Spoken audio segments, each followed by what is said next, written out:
Hello everyone.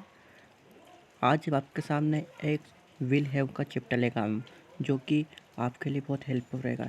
इससे पहले हम प्रीवियस वीडियो में हम प्रेजेंट सिंपल और पास्ट सिंपल का वीडियो बना चुके हैं। जिन साथियों ने देखा है वो ज़रूर देखें।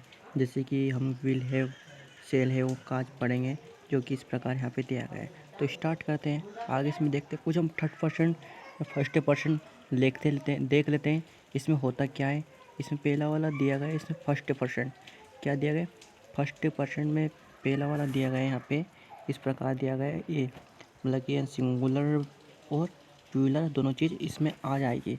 आगे इसमें देखते हैं फर्स्ट पर्सन में आते कौन कौन आते हैं। जैसे कि फर्स्ट पर्सन में आते हैं हमारे, जो कि इसमें दिया गया है ओनली आई आता है और वी आता है। दो चीज़ हमको फर्स्ट पर्सन में देखेंगे हम इसमें। जैसे एक सेंटेंस में दिया है कि मेरे पास एक मकान होगा, तो sentence I shall have a house बना सकते हैं। दूसरा दिया गया है हमारा, दूसरा सेंटेंस दिया गया कि हम लोगों के पास एक मकान होगा, तो we shall have a house. तो इस प्रकार से हम कुछ देखेंगे। अब सेकंड पर्सन देख लेते हैं। सेकंड पर्सन में दिया गया है हमारा, जो कि हमारा क्या आता है सेकंड पर्सन में, ये आता है हमारा यू आता है। क्या आता है सेकंड पर्सन में, यू आता है। जैसे एक सेंटेंस भी दिया गया, सेंटेंस को देख लेते हैं यहाँ पे कि सेंटेंस दिया गया है कि आपको एक मकान होगा, आपका एक मकान होगा, तो इसका बनेगा you will have a house. Second sentence दिया गया है कि यू विल ए हाउस, कि आप लोगों का एक मकान होगा। तो इस प्रकार से हम इसका सेंटेंस बनाएंगे। आगे कुछ थर्ड पर्सन देख लेते हैं। थर्ड पर्सन होता क्या है। जैसे कि थर्ड पर्सन में हमारे जितने भी ए, जैसे कि ही आ गया, सी, इट, राम, ये सब हमारे थर्ड पर्सन के अंतर्गत आता है। एक और आता है हमारा दे, क्या आता है, ए आता है। दे हमारा थर्ड पर्सन के अंतर्गत ये भी आता है। जैसे यहाँ सेंटेंस दिया गया है कि उसे उस राम के पास एक मकान होगा, तो यहाँ दे भी लगा सकते हैं कि the boys will have a house. इस प्रकार से हम सेंटेंस को देखेंगे। और कुछ उन लोगों लड़कों के पास एक मकान होगा, तो उन लड़कों की बात करें, उन लोगों के लिए तो दे लगा सकते हैं, the boys will have a house. इस प्रकार से हम देखेंगे। तो स्टार्ट करते हैं यहाँ पे। अब कुछ देख लेते हैं हम। थर्ड पर्सन फर्स्ट पर्सन देख लिया, जो कि हमको मालूम पड़ गया है कि ज्ञात हो गया है कि थर्ड पर्सन होता क्या है और सेकंड पर्सन क्या होता है। जैसे हमने देखा कि फर्स्ट पर्सन के अंतर्गत हमारा आई और वी आता है और सेकंड पर्सन के अंतर्गत हमारा ओनली यू आता है। और थर्ड पर्सन के अंतर्गत हमारा जो ही, सी और इट और नेम और दे, ये सब हमारे थर्ड पर्सन के अंतर्गत आता है। अब आगे देखते हैं हम, इसमें दिया गया है। आगे कुछ देखते हैं, कुछ स्ट्रक्चर, सब स्ट्रक्चर वाइज दिया गया है हमको। सेंटेंस को जानेंगे वो हम यहाँ पे। पहला वाला सेंटेंस दिया गया है, जैसे कि मेरे दो भाई होंगे। इसका स्ट्रक्चर इस प्रकार दिया है कि सब्जेक्ट आएगा, सब्जेक्ट के बाद हमारी जो मेन वर्ब होगी विल हैव आएगी, और इसके आफ्टर में आएगा हमारा ऑब्जेक्ट है। ऑब्जेक्ट है हमारा कर्म। जैसे मेरे दो भाई होंगे, जैसे सेंटेंस लिखा I will have two brothers. इस प्रकार से हमारा सेंटेंस बनेगा कि I will have two brothers. Negative sentence देखते हैं। जैसे कि यहाँ पे दिया गया है, ये हमारा अफर्मेटिव का दिया गया है, जो कि अफर्मेटिव में सकारात्मक रहता है, और ये नेगेटिव है। नेगेटिव मीन्स होता है नकारात्मक, जो कि नेगेटिव अंतर देखेंगे। जैसे नई वाला सेंटेंस के अंतर्गत आएगा। देखते इसमें दिया गया है कि स्ट्रक्चर में आएगा हमारा सब्जेक्ट आएगा, और जो हमारी वर्ब रहेगी विल और हैव के बीच में हम इसमें नोट ऐड करेंगे। इसके आफ्टर में आएगा ऑब्जेक्ट। क्या आएगा, ऑब्जेक्ट। अब इसका हम सेंटेंस देखेंगे कि मेरे दो भाई नहीं होंगे। इसमें नेगेटिव बनाना, तो नेगेटिव बनाने के लिए हम इस प्रकार से बनाएंगे कि I will not have two brothers. तो इसमें ना विल और हैव के बीच में हम इसको नोट को ऐड करेंगे। हमको एक बात ज़रूर विशेष ध्यान रखनी कि विल हैव, इनके बीच में नोट आएगा। I will not have two brothers. इस प्रकार से हम सेंटेंस को बनाएंगे।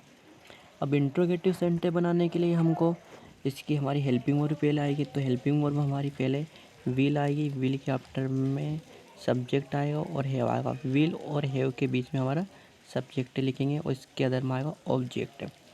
जैसे इसका सेंटेंस देख लेते हैं कि क्या मेरे 2 भाई होंगे। तो इस सेंटेंस को बनाने के लिए हमारी हेल्पिंग वर्ब विल फिल आएगी और आई हैव 2 ब्रदर्स से। अक्सर क्या होता है आजकल आई और वी के साथ भी विल का यूज़ करने लग गए। तो अधिकतर सेंटेंस में आई और वी के साथ भी विल लगाते हैं हम। तो सेल विल लगा सकते हैं, बाकी विल अधिकतर देखने को मिलेगा आपको।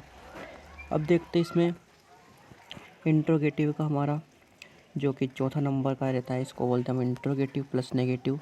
इसमें हमारी हेल्पिंग वर्ब भी आएगी और नोट भी जरूर आएगा। तो हम देखते हैं पहले विल और सब्जेक्ट और नोट आएगा, और विल और हैव के बीच में सब्जेक्ट नोट रहेगा और इसके अंत में आएगा ऑब्जेक्ट। इसका सेंटेंस इस प्रकार से बनेगा, क्या मेरे 2 भाई नहीं होंगे। तो इसका इस प्रकार आएंगे। तो इसमें मेरे 2 भाई क्या आई, तो क्या के लिए पहले हेल्पिंग वर्ब लगा देंगे।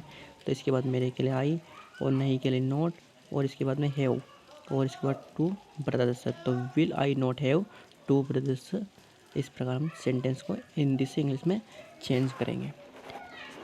आगे देखते इसमें कुछ दिया गया और देखते इसमें जो कि हम सेंटेंस प्रैक्टिस करेंगे, जो कि हमारा ये है अफर्मेटिव सेंटेंस। क्या देखें इसमें कुछ सेंटेंस वाइज प्रैक्टिस कर लेते हैं। जैसे कि हमने लिख दिया अफर्मेटिव। अफर्मेटिव के सेंटेंस देख लेते हैं। इसमें अफर्मेटिव मीन्स सकारात्मक होता है, जो कि हम सकारात्मक के अंतर्गत देखें, बिल्कुल पॉजिटिव सेंटेंस रहेगा हमारा। जैसे सेंटेंस दिया गया है कि हमारे पास, जैसे कि दिया है कि मेरे पास एक कार होगी। क्या लिखा है कि मेरे पास एक कार होगी।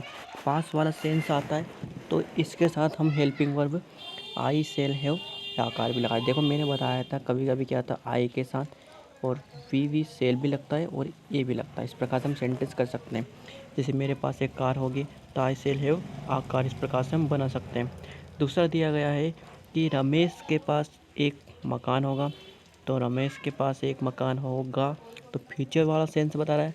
तो Ramesh will have a house, कि रमेश के पास एक मकान होगा।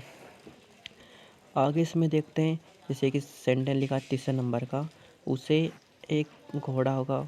तो he will have a house. इस प्रकार से हम सेंटेंस को बना लेंगे। आगे देखते हैं कुछ नेगेटिव सेंटेंस की बात लेकर। नेगेटिव सेंटेंस भी दिया गया यहाँ पे। नेगेटिव का मतलब होता है नकारात्मक होता है, जो कि हम इसमें देखेंगे नेगेटिव।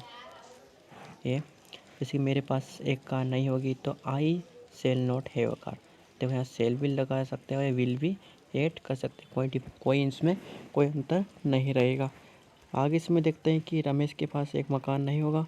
तो रमेश के पास एक मकान नहीं होगा, तो Ramesh will not have a house. इस प्रकार से हम बना सकते हैं कि Ramesh will not have a house. आगे देखता हूँ हम सेंटेंस को, जैसे लिखा कि उसे एक घोड़ा नहीं होगा। तो यहाँ पे दिया गया he will not have a house. तो इस प्रकार से हम बना लेंगे। आगे कुछ सेंटेंस और दिए गए, इसका इंट्रोगेटिव देख लेते हैं। इंट्रोगेटिव में होता क्या है कि इंट्रोगेटिव में बनाने के लिए हमको इसमें हमारी हेल्पिंग वर्ब पिलाती है। जैसे कि क्या रमेश के पास एक मकान होगा। तो रमेश के पास क्या एक मकान होगा, तो हमारी हेल्पिंग वर्ब विल लगा देंगे, इसके आफ्टर लिख देंगे रमेश, और हैव ए हाउस, और आखिर में क्वेश्चन मार्क लगा देंगे। इस प्रकार से हम बना सकते हैं। जैसे कि दूसरे नंबर का सेंटेंस दिया गया कि यहाँ पे दिया है कि क्या मेरे पास एक कार होगी। तो इस सेंटेंस को बनाने के लिए क्या मेरे पास एक कार होगी, तो इसको आई लगा सकते हैं, लिख सकते हैं पहले हेल्पिंग और पहले, तो इसके बीच में आएगा आई हैव आ कार। तो इस प्रकार हम सेंटेंस बना लेंगे। तीसरे नंबर का सेंटेंस दिया गया है क्या उसे एक घोड़ा होगा। तो इसको बनाने के लिए हम सेंटेंस बनाएंगे will have he have a horse. इस प्रकार से हम सेंटेंस को बना लेंगे। इसका इंट्रोगेटिव प्लस नेगेटिव सेंटेंस बनाने के लिए हमको क्या करना रहता है इसको, जैसे कि इसमें क्या भी आएगा वो नहीं भी आएगा। देखो क्या भी आया वो नहीं भी आएगा। इस सेंटेंस को बनाने के लिए क्या रमेश के पास एक मकान होगा। तो will Ramesh not have a house. ऐसे हम सेंटेंस बना लेंगे। जैसे कि यदि विल हैव हुआ तो हम समझ जाएंगे कि पास वाला सेंस से बता रहा है। जैसे कि will Ramesh not have a house. दूसरा सेंटेंस देखते हैं। दूसरा सेंटेंस दिया इंट्रोगेटिव प्लस नेगेटिव। इस सेंटेंस को देखते हैं यहाँ पे। इस सेंटेंस को दिया है कि क्या मेरे पास एक कार नहीं होगा। तो आई नॉट हैव आ कार, इस प्रकार से हम सेंटेंस को बना लेंगे। तो हमने इस प्रकार सेंटेंस को कंप्लीट किया है। तो साथियों, आपको लाइक एंड सब्सक्राइब जरूर करना है और अपने फ्रेंड सर्कल में इसको शेयर करना है। Thank you for watching. Thank you.